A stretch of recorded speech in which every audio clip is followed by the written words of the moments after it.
Irmãos, vamos abrir nossas Bíblias lá em Romanos. Mais uma vez eu tenho me alegrado com a bênção de poder trabalhar mais um livro das Escrituras. Gênesis foi uma experiência muito grande e boa para mim. Espero que para vocês também, como igreja. E é surpreendente ver a riqueza da palavra de Deus. Julgamos que já conhecemos, que já sabemos, por já termos lido uma, duas vezes, 3 vezes, não importa quantas vezes. O problema é julgarmos que já sabemos tudo. E aí nos deparamos com a palavra e Deus, com a riqueza da sua sabedoria, vem, nos ensina, nos mostra, nos dá a condição de enxergar verdades bíblicas, princípios espirituais tão maravilhosos. E foi assim com Gênesis, e tem sido assim com Romanos, ainda no primeiro capítulo. Tenho aprendido muito, tenho tremido e temido com verdades bíblicas que até então já conhecia, mas parece que tomam uma outra perspectiva, olhadas em outros aspectos. Enfim, tenho crescido, tem sido bom, espero que a igreja seja ricamente abençoada com a carta de Paulo aos Romanos. Hoje nós continuaremos o capítulo 1. Olhando para esse capítulo 1, principalmente essa segunda parte do capítulo 1, que vai dos versos 15 ao 32, o que se percebe é que Deus está fazendo um trabalho agora, hoje, que poucas pessoas compreendem. E poucos aqui, eu estou falando daqueles que deveriam ter a percepção de compreender verdades espirituais por terem o Espírito Santo, por serem crentes no Senhor Jesus. Eu nem estou colocando aqui, obviamente, a questão do não crente. Mas poucos de nós discernem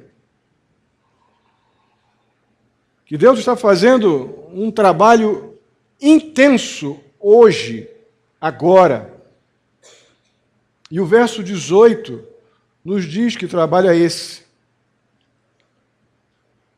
O verso 18 diz que a ira de Deus é revelada dos céus contra toda a impiedade e injustiça dos homens. Homens esses que suprimem a verdade pela injustiça. Deus está julgando as pessoas pelos seus pecados hoje, agora. E a maioria dos crentes não compreende isso. Do não crente, a pessoa que não tem a mente de Cristo, isso é esperado. Mas muitos crentes franzem a testa e desprezam esta afirmação. A maioria de nós crentes acredita que o julgamento de Deus só lida com o futuro. Que o juízo de Deus é algo para a eternidade, ou para as vésperas da eternidade, ou coisas do tipo. Alguns convivem com práticas pecaminosas. E por aparentemente estarem indo bem, acreditam que Deus está compreendendo tudo com o seu amor.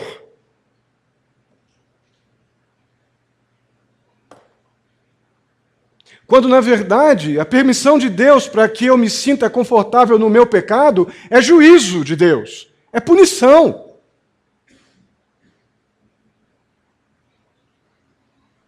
Então nós estamos lidando com um juízo da parte de Deus que começa agora, que já começou. E muitos de nós passa a sua vida cristã num verdadeiro passeio ao play center, como se pecar pudesse gerar algum tipo de bênção e não de juízo. A Bíblia nos diz que isso não é verdade. As palavras do apóstolo Paulo aqui em Romanos, capítulo 1, versos 18 a 32, podem pegar muitas pessoas de surpresa. Esse texto é altamente poderoso e esclarecedor. Nós vamos agora orar, pedindo a Deus iluminação divina para compreender as verdades espirituais que vemos aqui nesse trecho das Escrituras e capacitação divina para aplicar essas verdades à nossa vida a partir de agora. Oremos. Santo e amado Deus, mais uma vez te louvamos pela tua provisão, teu cuidado, pela salvação que recebemos em Cristo Jesus, pela tua palavra, ó Deus. E eu peço agora a ti, em nome de Jesus, que tenhamos a nossa mente, ó Pai, iluminada pelo teu Espírito Santo, compreender as profundas verdades espirituais aqui desse trecho, e que possamos, ó Pai, ser quebrantados por estas verdades, ter nossas decisões afetadas por essas verdades, termos a nossa adoração afetada por essas verdades. Que haja salvação aqui nesta noite para aqueles que ainda não tiveram encontro pessoal com o Senhor Jesus. Assim eu te peço, ó Pai, muito agradecido, em nome de Jesus. Amém. Irmãos, o apóstolo Paulo, ele termina a primeira parte da sua apresentação, como vimos semana passada, falando aos romanos do seu profundo desejo de pregar o evangelho a ele. Apenas a título de recordação, vamos ler rapidamente os versos 15 a 18, do verso 1. Diz assim o apóstolo Paulo: Por isso estou disposto a pregar o evangelho também a vocês que estão em Roma. Não me envergonhem do evangelho, porque é o poder de Deus para a salvação de todo aquele que crê, primeiro do judeu e depois do grego, porque no evangelho é revelada a justiça de Deus, uma justiça que do princípio ao fim é pela fé, como está escrito, o justo viverá pela fé. E assim Paulo termina a primeira parte da sua introdução, dizendo aos crentes de Roma: olha, este é o evangelho que eu anuncio. Agora, dos versos 19 em diante, nós vemos uma outra razão pelo qual o apóstolo Paulo está tão desejoso de anunciar o evangelho aos romanos. O que ele está dizendo agora nos versículos do 18 até o 32, ou 19 até o 32, ele está dizendo: todos nós somos pecadores. Todos somos condenados por um Deus justo e santo, e sob sentença de morte. Mas o Evangelho, este Evangelho que eu anuncio, é a única esperança para os pecadores condenados. É isso que Paulo agora vai colocar dentro da segunda parte da sua introdução. Esta é a mensagem que Paulo não quer deixar de anunciar aos crentes ali em Roma. E esse bloco ele vai dos versos 18 ao 23. Ele é uma declaração geral, podemos dizer assim. Ele descreve a presente ira de Deus. É isso mesmo, irmãos. Um juízo que começa agora. Esse trecho que vai dos versos 19 ao 23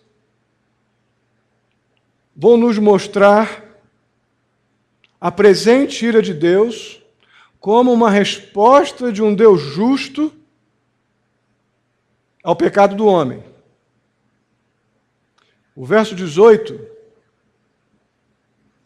Vamos entrar já em alguns detalhes, mas eu quero apenas mencionar a ideia. O verso 18 ele vai dizer que a ira de Deus está atualmente agindo contra toda a impiedade e injustiça de toda a humanidade. Humanidade essa que é culpada diante de Deus, humanidade essa que é merecedora da sua ira, porque as pessoas estão colocando no lugar de Deus as suas próprias paixões. Agora vamos voltar para o texto na sua Bíblia e vamos ler o verso 18. Acompanhe comigo. Portanto, a ira de Deus é revelada dos céus contra toda a impiedade e injustiça dos homens que suprimem a verdade pela injustiça. Irmãos, esse bloco do verso 19, dos versos 19 ao 23, eles reforçam muito a declaração do apóstolo Paulo no verso 18. O verso 18 diz que o que de Deus se pôde conhecer é manifesto entre as pessoas, entre nós, entre eles, porque Deus lhe manifestou. Deus se revelou. Deus se mostrou. Deus se revelou ao homem através da sua criação. Deus se revelou ao homem através da sua intervenção na história, de forma soberana. Deus se revelou ao homem através da sua palavra revelada. E vemos isso no verso 20, que diz: desde a criação do mundo, os atributos invisíveis de Deus, seu eterno poder, a sua natureza divina, têm sido vistos claramente, sendo compreendidos por meio das coisas criadas. Nós vemos a correlação desse trecho com Gênesis, capítulo 1 e 2, o Salmo 19, versos 1 e 2, um texto tão clássico, né? Que confirmam plenamente os argumentos usados pelo apóstolo Paulo para falar da plena manifestação de Deus, da plena revelação de Deus através da sua criação, da sua intervenção na história e pela sua própria palavra. E é exatamente por esse motivo, por essa explícita revelação de Deus aos homens, Deus revelando-se, dando de si mesmo aquilo que Deus decidiu que seria dele conhecido, Deus tornou plenamente claro a todos nós, e por causa dessa clareza tão evidente, é o que temos no final do verso 20, tais homens, tais pessoas, são o quê? Indesculpáveis.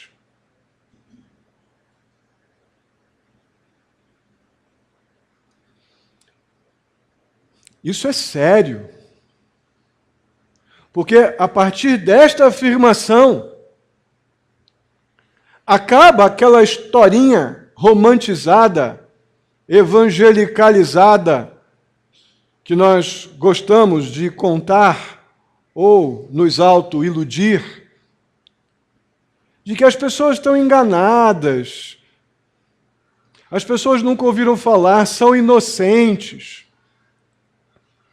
A partir do momento que Deus se descortinou, Ele deu de si mesmo, revelando a si mesmo daquilo que Ele decidiu que nós conheceríamos dEle, nós fomos plenamente supridos de informação suficiente sobre um Deus Criador, Senhor e Salvador, para que pudéssemos adorá-lo e reconhecê-lo como Deus. E o fato de não fazer isso, do ser humano não fazer isso naturalmente, torna o ser humano indesculpável. Da mesma forma como Deus é claro quanto a esta afirmação, a resposta do homem a essas verdades de Deus também é muito clara. Verso 21, a Bíblia diz que os homens simplesmente, tendo conhecido a Deus, não o glorificaram, não deram honra a Deus, a honra que lhe é devida, e não lhe renderam graças, reafirmando a sua condição de indesculpáveis. Porque conhecendo os atributos de Deus, que Deus mesmo revelou a nós, o ser humano, de forma geral, não lhe dá honra alguma, e muito menos lhe rende graças. E a autorrevelação de Deus exige, por parte do ser humano, do homem, do pecador, no mínimo, que os homens o honrem, que as pessoas o honrem e lhe deem graças. E o adorem. Deus se revela a nós como soberano, Criador, Senhor e Salvador, para ser honrado e adorado.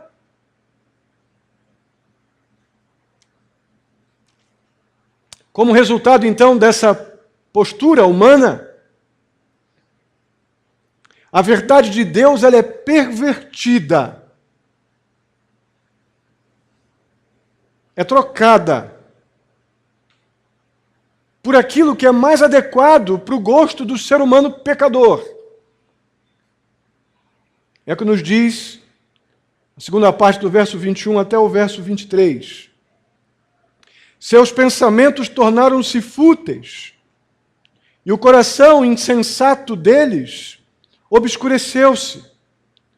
Dizendo-se sábios, tornaram-se loucos, e trocaram, perverteram a glória do Deus imortal por imagens feitas segundo a semelhança do homem mortal, bem como de pássaros, quadrúpedes e peixes. Eu acredito que o apóstolo Paulo tem em mente aqui, nestas afirmações, nessas linhas finais, nessas palavras finais, aquilo que os gregos, ou tinha em mente aqui os gregos que tiveram Apolo, né, que era o Deus Sol, como seu Deus. Os romanos que tiveram a águia como a sua representação de Deus. Os egípcios que tiveram o touro como representação de Deus. Os assírios que tiveram a serpente como representação de Deus para a sua adoração. Eu creio que Paulo, dentro da sua época, no primeiro século, deveria estar com isso em mente. E nós temos uma diversidade enorme de figuras criadas pelos homens como objeto de adoração, uma vez que tiveram a sua vontade pervertida, porque não adoraram o único Deus que revelou-se a nós de forma perfeita e santa, mas trocaram a Deus pelas suas próprias paixões e criaram também as suas próprias aberrações para serem adorados. E aqui eu não me limito a imagens, aqui aplico também a todo o contexto de idolatria, pessoas, bens, carro, trabalho, relacionamentos, tudo que fica entre você e Deus é idolatria. O fato é que as pessoas que rejeitam a Deus, na maneira como Deus quer ser adorado, na maneira como Deus se revelou e quer ser honrado, e quer a gratidão devida a Ele como um Deus Senhor, soberano, Salvador, e não como uma imagem que eu fiz para satisfazer a minha própria ansiedade religiosa, mas uma devoção que reconhece um Salvador e do lado de cá um pecador dependente e carente da graça de Deus. Então as pessoas que rejeitam Deus assim, desse jeito como eu estou dizendo, buscam além de autoprazer,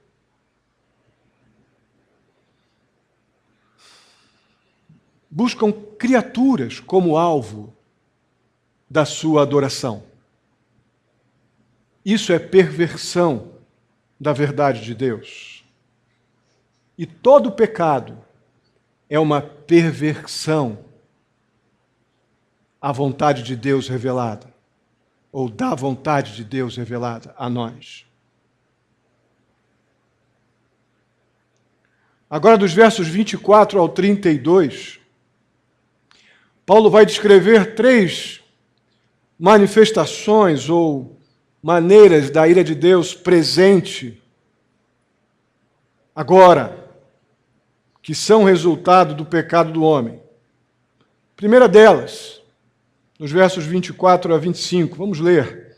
O homem é entregue aos seus próprios desejos. Acompanhe na sua Bíblia.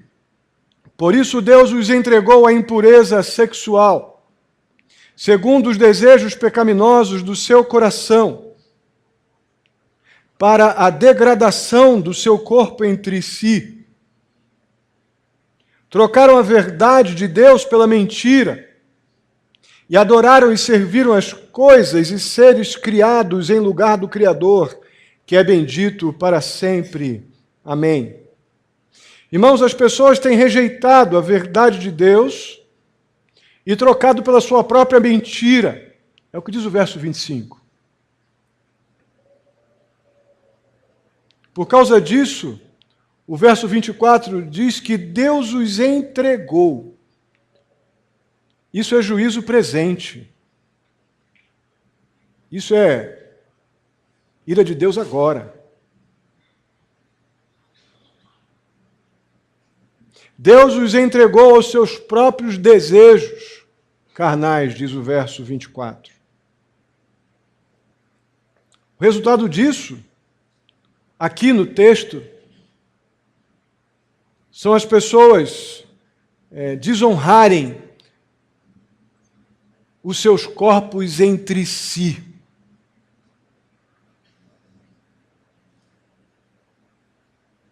Deus os entrega às suas paixões pecaminosas. Agora, é a imagem do próprio homem que está sendo desonrada quando Deus os entrega às suas próprias carnalidades, desonrando entre si. A ideia explícita de não somente homens com mulheres, mas homens com homens e mulheres com mulheres.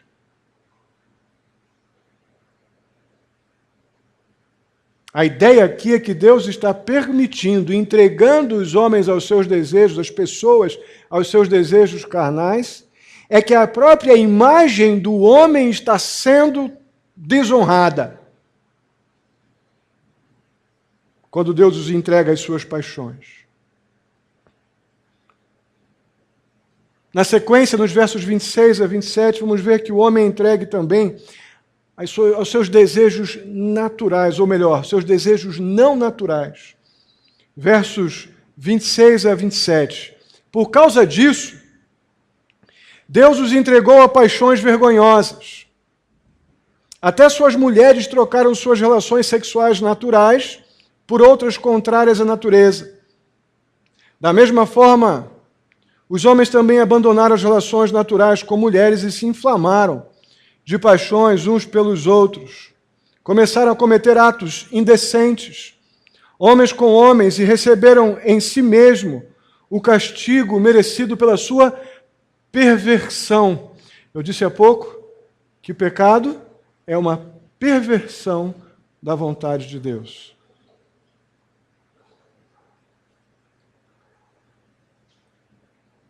O que vemos é que agora as pessoas estão não somente sendo entregues aos seus desejos carnais, mas estão sendo entregues agora a paixões não naturais. Estão sendo entregues ao não natural, ao antinatural. Aquilo que é apresentado aqui como paixões vergonhosas. Atividades sexuais, então, com pessoas do mesmo sexo. E a consequência disso é o que está no final do verso 27. E receberam em si mesmos o castigo merecido pela sua perversão. Irmãos, isso é muito além de explícito. É muito sério. É muito grave.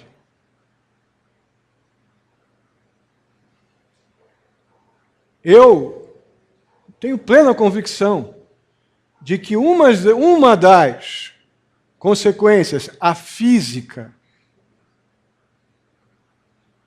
de terem recebido em si mesmo o castigo merecido pela sua perversão, é a AIDS. Sabemos que a AIDS não é transmitida apenas pela relação sexual, podem pessoas que não têm relação sexual ou homossexual ou sexual podem ser atingidas pela AIDS através do sangue, mas alguém, em algum momento, foi o começo desse processo que eu vejo como uma das, não estou dizendo a causa ou a consequência, mas uma das, a física, fora as morais, relacionais, espirituais e assim vão. Porque é antinatural. É a consequência da perversão do coração. Eu preciso abrir um parênteses para tratar esse assunto, não posso passar direto. Porque nós vivemos com uma forte pressão social, uma forte pressão política, para liberalizar o nosso pensamento a respeito do homossexualismo. Sofremos uma fortíssima pressão. E para piorar, essa pressão para liberar o pensamento das pessoas quanto a esse tema é feita sobre a bandeira do cristianismo, do amor e coisas do tipo. Qual é o problema fundamental aqui, irmãos? Para não inclinarmos para nenhum tipo de postura meramente ortodoxa, moral, para não cairmos numa questão apenas de pontos de vista. A questão fundamental, irmãos, é a resposta que nós damos à palavra inspirada, inerrante e infalível de Deus. É aqui que nós, como crentes do Senhor Jesus, nos posicionamos, independente de pontos de vistas.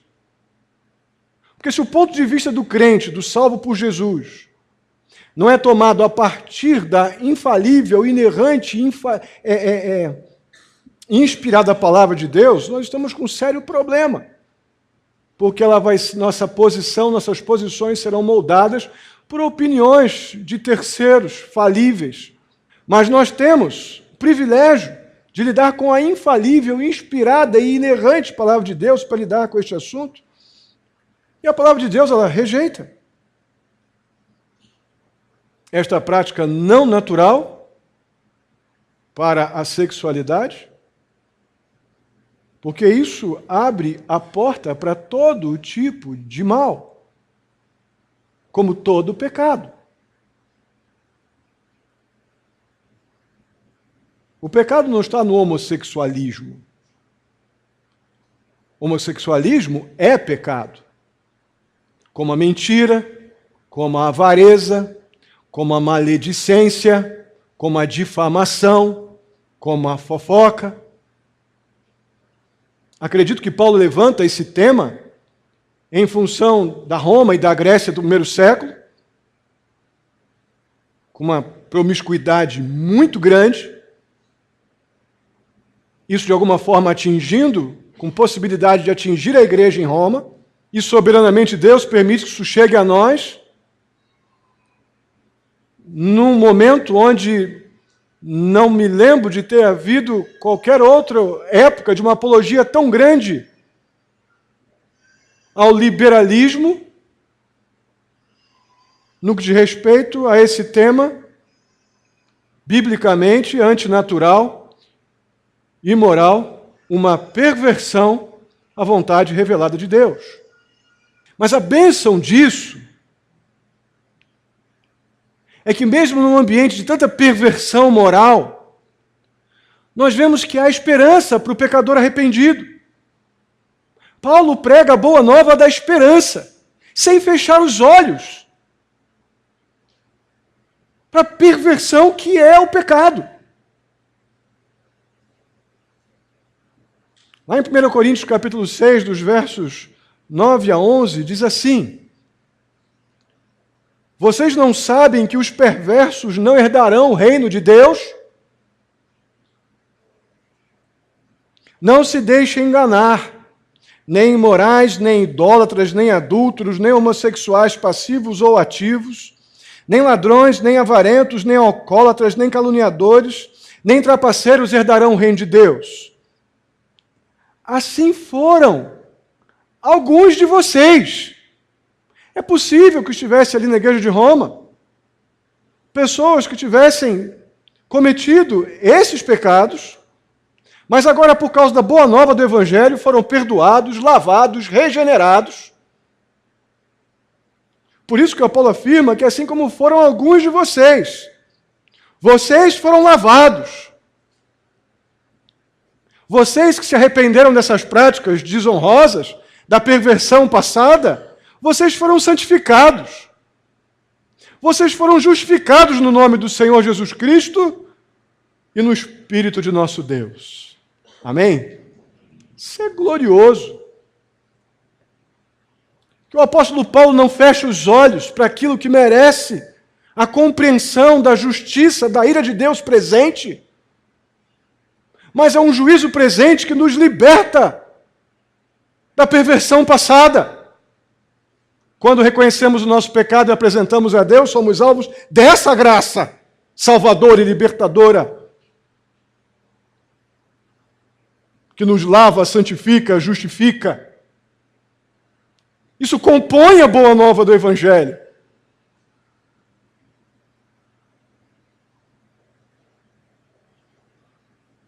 Irmãos, a coisa mais cruel que podemos fazer para uma pessoa que convive com a prática da homossexualidade é negar ou omitir que essa pessoa está em pecado.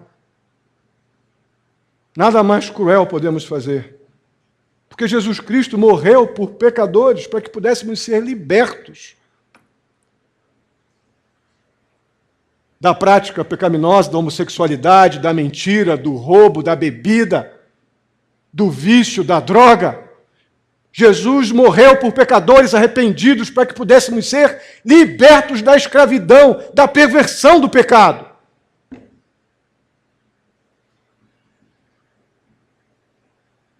Pastor J. Adams, que é uma das referências para o aconselhamento bíblico, ele afirma que muitos homossexuais perderam a esperança quanto a uma mudança para o seu comportamento por causa da relutância de muitos conselheiros crentes em tratar a homossexualidade como pecado. Perderam a esperança. Aceitaram a proposta do mundo. Deixaram a verdade de Deus e perverteram, trocaram pelas suas mentiras. Abriram mão da bênção, do perdão, do pecado e da libertação, da escravidão, da perversão, da mente pervertida.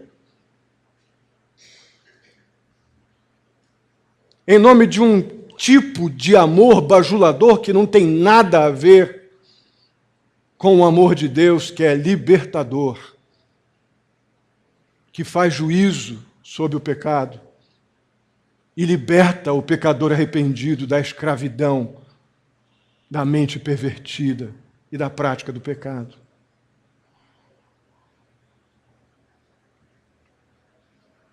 A terceira manifestação dessa ira presente de Deus é que o homem é entregue a uma mente depravada.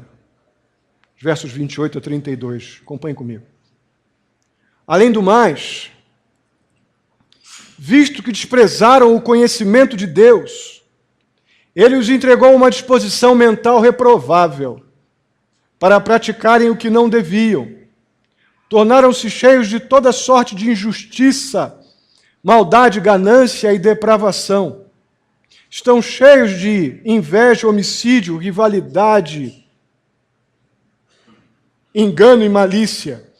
São bisbilhoteiros, caluniadores, inimigos de Deus, insolentes, arrogantes e presunçosos.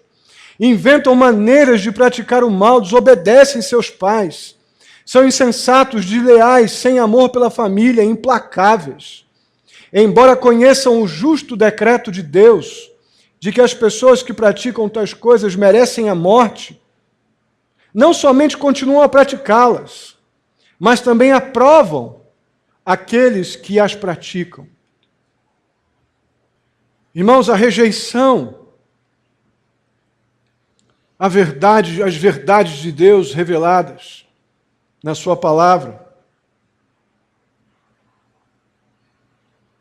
a rejeição a Deus como um Deus salvador, soberano e Senhor, levou o ser humano a uma depravação moral e mental. O resultado disso é essa lista aqui, que vai desde a fofoca até o grau mais duro de imoralidade moral, imoralidade mental.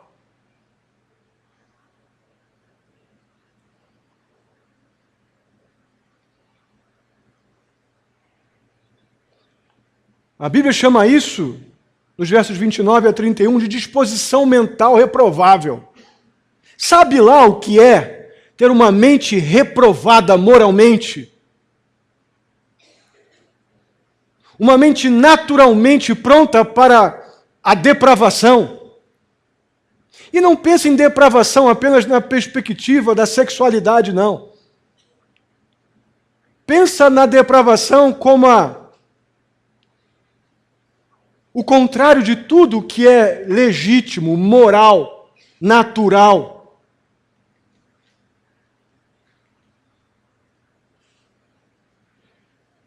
E o verso 32 conclui com uma necessidade que essa pessoa tem, essa pessoa de disposição mental reprovável. Como essa pessoa tem necessidade de fazer discípulos para se sentir bem. E o texto diz que não somente ela rejeita a ideia de que o pecado leva à morte, como ainda encoraja outros a fazerem a mesma coisa que ela está fazendo. O bêbado precisa encher o copo do outro de pinga para se sentir bem.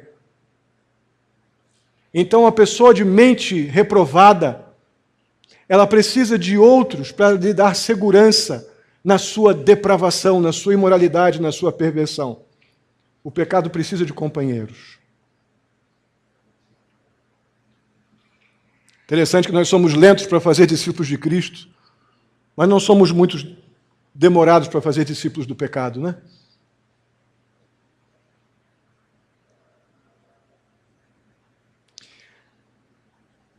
Esse trecho dos versos 18 ao 32 nos remetem a temas muito significativos, muito aplicativos. Dizem respeito diretamente à nossa vida cristã.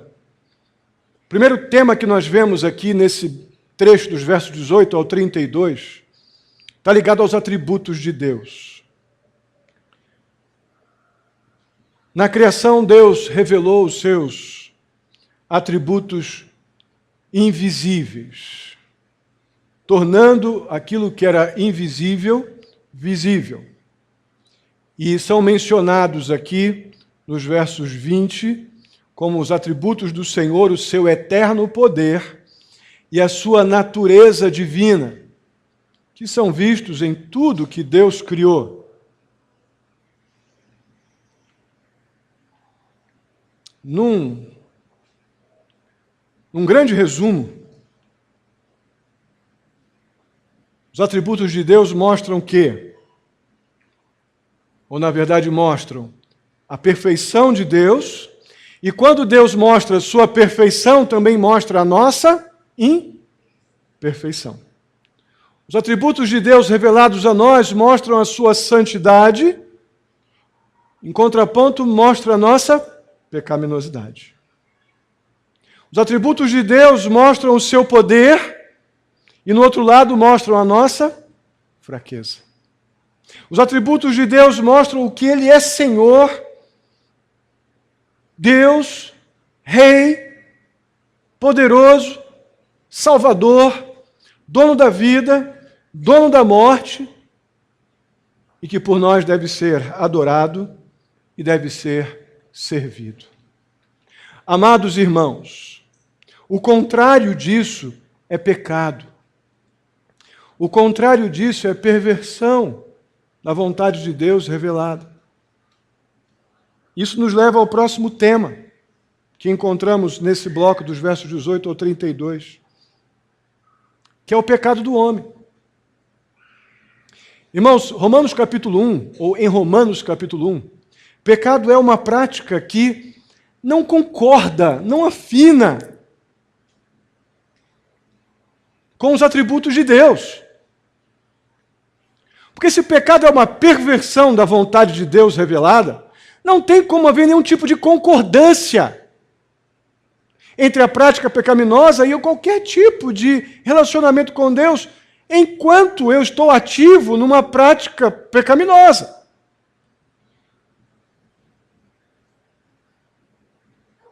Quando nós deixamos de viver de acordo com tudo que Deus é, a Bíblia diz que nós pecamos.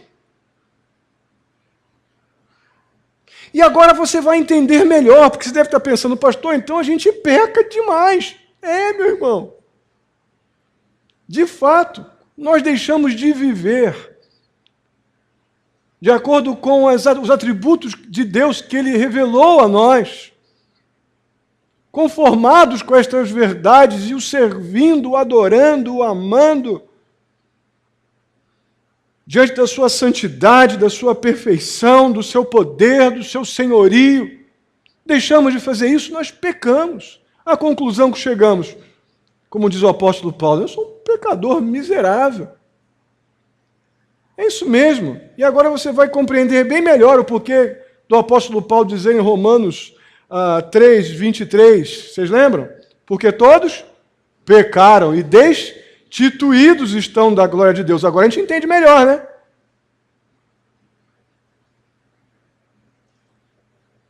De acordo com o nosso texto, irmãos, pecado é uma coisa universal. Não é regional, municipal. Pecado é alguma coisa universal. Todos os homens estão condenados, sim, porque todos pecaram. Já vimos que o pecado é algo indesculpável. Por quê? Todos os homens receberam, mas rejeitaram a revelação de Deus. Os atributos de Deus revelados de uma forma tão graciosa da parte de Deus, o homem simplesmente trocou a verdade de Deus pela sua própria mentira. Então ele é indesculpável. E a Bíblia nos diz ainda que o homem pecador, ele é incurável. Nós não seremos ou podemos ser salvos a parte da graça e intervenção de Deus na nossa vida. Por nossa conta, estamos perdidos. 3 fortes verdades que encontramos em Romanos capítulo 1, na apresentação que Paulo faz aos crentes em Roma. O pecado é universal, indesculpável e incurável. Isso nos leva para o último tema, que o nosso texto dos versos 18 a 32 nos dá, que é a ira de Deus. Irmãos, o pecado é tanto a causa da ira de Deus, como o pecado ele é a manifestação da sua ira. O pecado traz o julgamento de Deus, o juízo de Deus, porque o pecado é o julgamento de Deus, é o juízo de Deus. Parece que há uma espécie de justiça poética ou até mesmo alguma ironia no juízo presente de Deus. Porque nós vemos que quando as pessoas desprezaram a santidade de Deus, Ele entregou as pessoas às suas próprias perversões. Quando as pessoas rejeitaram a revelação de Deus em tudo que Ele criou, na natureza, em tudo que Ele manifestou dele mesmo a nós, aí Ele entrega o homem pecador, a pessoa pecadora, a sua própria natureza.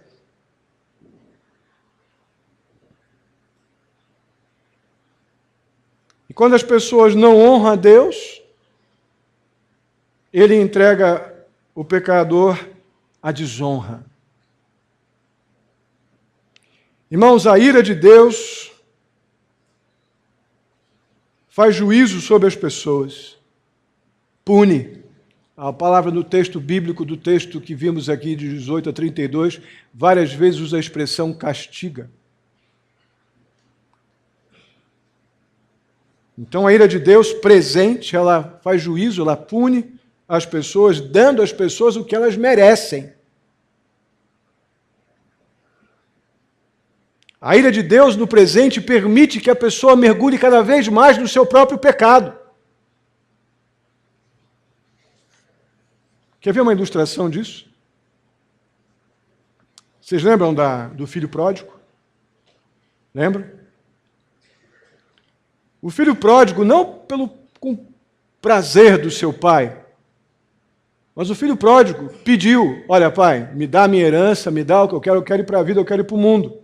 O pai autorizou, o pai deu. Não foi sorrindo, certamente foi chorando.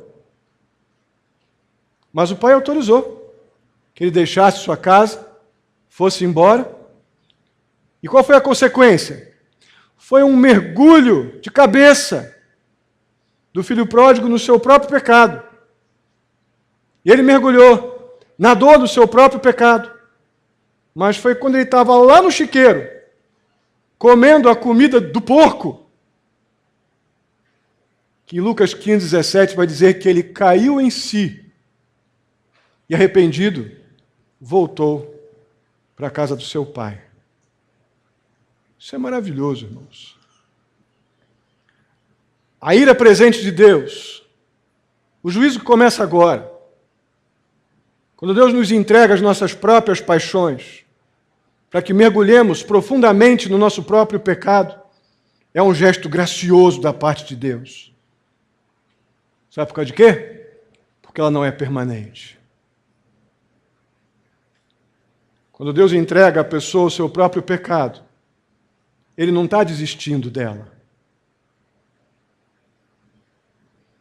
Deixar a pessoa em seu próprio pecado, acredito que é um juízo da parte de Deus, que tem como propósito fazer o homem perceber o tamanho da perversão que se encontra. Encontrar a motivação e a coragem necessária a partir daí para abandonar o seu pecado e ser salvo por Jesus. Amém? Interessante que foi feito na história, né, o hino Maravilhosa Graça. A gente poderia cantar aqui facilmente agora um Maravilhosa Ira. Maravilhosa ira, não é? É Deus não permitindo que eu continue na minha prática pecaminosa, permitindo, me entregando ao meu próprio desejo pecaminoso, para que eu mergulhe nele. Em algum momento pare, caindo em si, caindo em mim. Pare e volte, arrependido, a Jesus. Mas, irmãos, o contraponto disso é muito importante. Quando a ira de Deus, futura, entrar em vigor, essa não pode ser revertida. Por quê? A razão disso é muito objetiva, muito prática. Deus já derramou a sua ira futura sobre Jesus Cristo. Toda ela. E essa é a boa notícia do Evangelho. Toda a nossa culpa foi levada na cruz. Aquele que crê no Senhor Jesus Cristo está salvo. Porque Cristo pagou a penalidade pelo meu pecado. Tudo que a lei exigia foi pago por Jesus na cruz, quando Ele morreu, em meu e em teu favor. Você já recebeu a Jesus como seu Salvador? Você já está livre do juízo futuro? Porque você já recebeu a graça salvadora no presente? Você tem convicção de que é um salvo pelo Senhor Jesus? Se Jesus Cristo vier hoje buscar a sua igreja, você estará com Ele no céu? Responda no seu coração honestamente. Que para a ira presente, sem dúvida alguma, ou a ira presente ela não é permanente, mas a ira futura, ela não pode ser revertida. Aqueles que confiaram em Cristo, entregando suas vidas a Jesus, reconhecendo que são pecadores, mas hoje são pecadores lavados, redimidos, justificados, santificados por Cristo Jesus, já foram punidos em Cristo. Já receberam o peso da sua culpa em Cristo. Cristo levou tudo sobre si, para que nós pudéssemos ter a salvação e o perdão de pecados agora.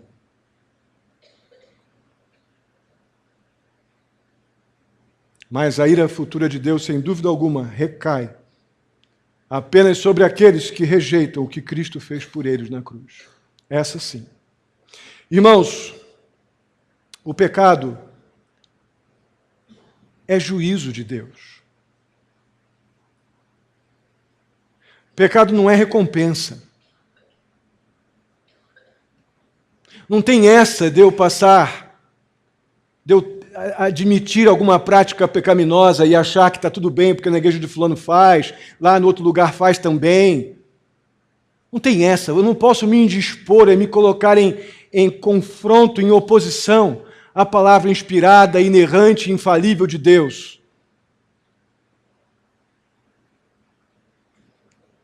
Pecado é juízo, não é recompensa.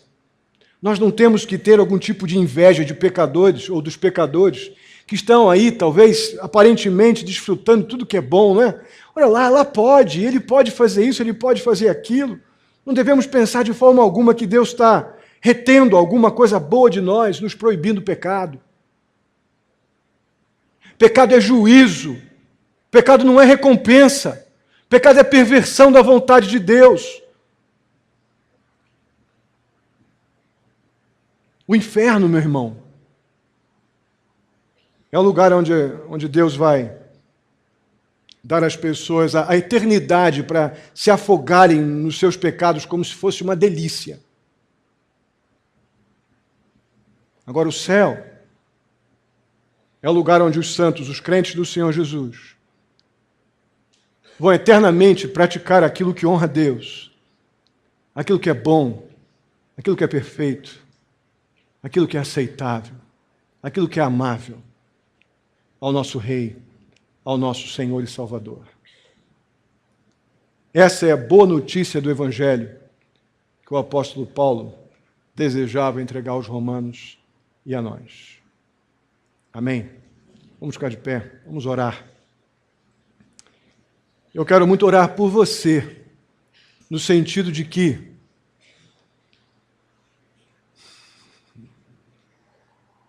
se você tem convivido com uma prática pecaminosa, mesmo sendo crente, e achando que esse pecado não é tão ruim porque está aparentemente dando certo as coisas, queria muito que você lembrasse que o inferno é o lugar que nós vamos ter para desfrutar das delícias do pecado. E que pecado é uma perversão da vontade de Deus. E Deus nos liberar, nos entregar ao nosso próprio pecado, é juízo. Não é recompensa. É juízo.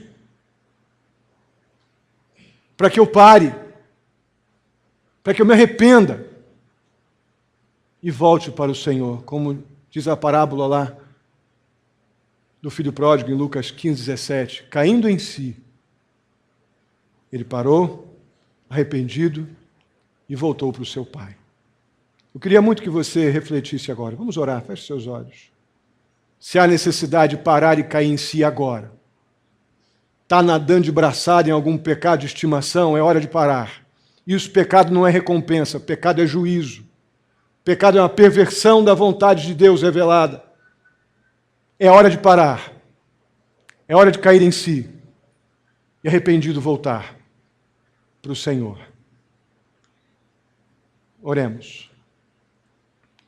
Muitíssimo obrigado pela oportunidade de olhar para a Tua palavra, ó Pai, e ver de maneira tão explícita o Teu repúdio ao pecado e o tamanho do Teu amor, ó Pai, para com o pecador arrependido. Tudo que deveria vir sobre mim, ó Pai, de culpa, de peso,